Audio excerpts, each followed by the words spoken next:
The Galactic Education Summit on Centauri Prime was supposed to be a celebration of interspecies cooperation.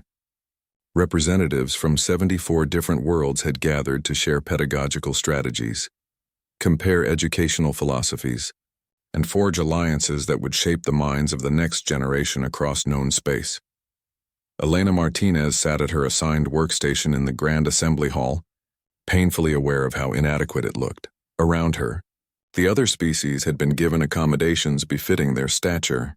The Drachni, towering reptilian scholars whose civilization had mastered faster than light travel before humans had discovered fire, occupied platforms 3 meters wide with holographic displays that spiraled into the air like crystalline towers. The Veltharn philosophers, beings of pure thought encased in protective energy fields, had been provided quantum computing arrays that hummed with impossible calculations. Even the aquatic Nasari had massive water-filled chambers with projection systems that rivaled small theaters. And then there was Elena's desk. It was a simple wooden structure, barely a meter wide, with a single tablet computer and a small lamp. She had requested nothing more, nothing less. It was what she needed. How quaint, remarked Vexthor, a senior Drachni administrator whose crimson scales gleamed under the hall's artificial lighting. His voice carried easily across the assembly, and several nearby delegates turned to look. The humans send a teacher with a child's desk. Perhaps they do not take this summit seriously. Laughter rippled through the section. Not cruel laughter exactly, but the kind of condescending amusement that those who consider themselves superior cannot help but express. Elena didn't respond. She simply arranged her materials with careful precision. A stack of paper notebooks, a collection of wooden pencils, a small box of colored markers, and a worn paperback book whose cover had been taped and retaped so many times the original title was barely visible. "Does the human not have access to neural link technology?" asked another voice, this one belonging to a Veltharn scholar. "We would be happy to provide remedial technological assistance." More laughter. Elena felt the weight of 74 civilizations looking down at her species, seeing them as the newcomers, the primitives, the ones who had only just stumbled into the galactic community. She took a breath, centered herself, and began her presentation. "Education," Elena said quietly, "is not about the size of the desk. It's about what happens at the desk." The hall didn't exactly quiet, but some of the closer delegates at least pretended to pay attention. On Earth, we have a saying: the best teacher is not the one who knows the most, but the one who makes others want to learn. Today, I'd like to demonstrate a human teaching methodology we call accessible engagement. She opened her worn paperback book and began to read aloud. It was a story, simple and ancient, about a rabbit who outwitted a fox. Her voice was gentle but clear, and she added small gestures, subtle changes in tone, moments of pause that drew the listener into the narrative. The first to approach was Rin. He was a Felinar cub, barely waist-high to Elena, with silvery fur and enormous curious eyes. Felinar were a proud species, cat-like in appearance, with a civilization that valued independence and individual achievement. Their cubs were typically kept separate from adults during professional gatherings, supervised by automated systems in adjacent chambers. But Rin had wandered in during a break in the environmental barriers. Attracted by the sound of Elena's voice, he climbed onto her desk without asking, his small paws finding purchase on the wooden edge, and sat down cross-legged in front of her tablet. His tail wrapped around himself as he stared at Elena with complete unguarded attention.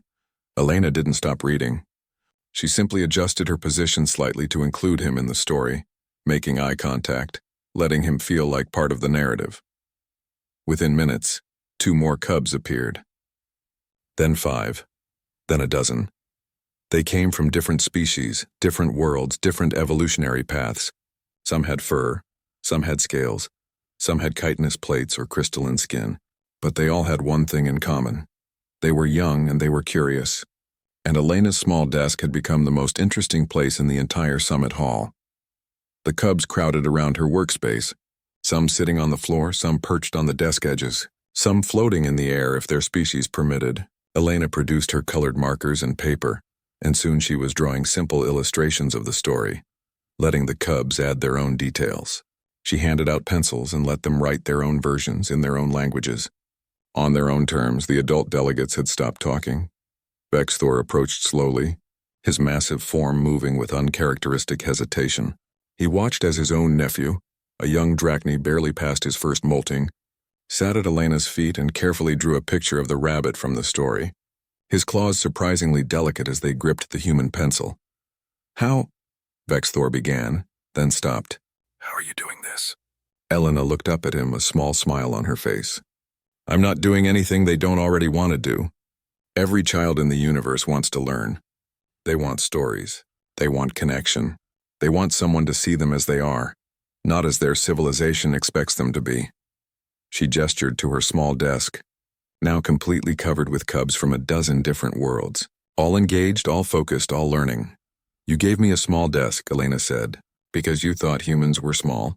But teaching isn't measured in meters or processing power. It's measured in moments like these." Rin looked up at her and chirped something in Felinar. Elena didn't speak the language fluently, but she understood the meaning. "Tell us another story." Around the hall, delegates from 74 worlds watched as their children, their cubs, their offspring, all gathered around the human's tiny wooden desk. No holographic displays, no quantum computers, just paper, pencils, and a teacher who understood that the greatest technology ever developed was the simple act of one mind opening another. No one was laughing anymore. The summit's final report would note that humanity's educational methodology had been formally adopted by 47 member species. The Drachni would build smaller desks in their schools. The Veltharn would learn the value of tactile learning materials. The Nisari would discover that sometimes the most profound teaching happens in the smallest spaces. But Elena would remember something different.